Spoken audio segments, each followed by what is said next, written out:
Kabalo ba ka igsoon ko diha ni Kristo unsa ka importante ng pag-ampo nato sa Ginoo? Unang-una, motuo ba ka nga gitagaan tag anghel sa Dios matag usa? Anghel magbalantay nga manalipod unta nato sa bisan asa ta mopanaw niining kalibutan. Ang anghel usa ka espirituhanong magbalantay nga gihatag sa Dios nga kanato.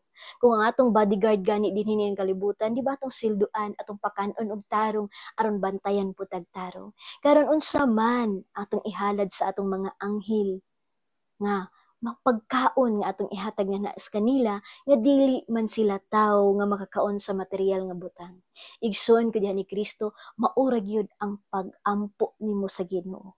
Kung kanunay ka nag-ampo sa Dios bisan pag naa ka sa bingit sa kamatayan, luwason ug luwason ka sa Dios nga labing gamhanan kay abtik kay imong anghel kay kanunay nakakaon kada adlaw gumikan kay kanunay man ka nag-ampo sa Ginoo. O hinumdumi kini mga igsoon ko diha ni Kristo sa adlaw nga Domingo, maghulat bin na ang anghel ngadto sa simbahan, mangayo na sila grasya gikan sa Dios nga ihatag kanimo sa tibok semana kung di ka mosimba unsaon man pagkadawat kanimo sa grasya nga ihatag nga kanimo nga wala ka man miadto sa simbahan sa adlaw nga Domingo.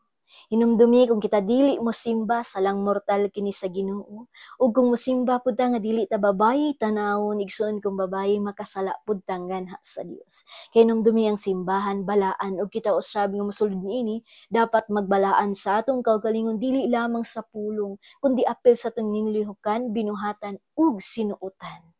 God bless you.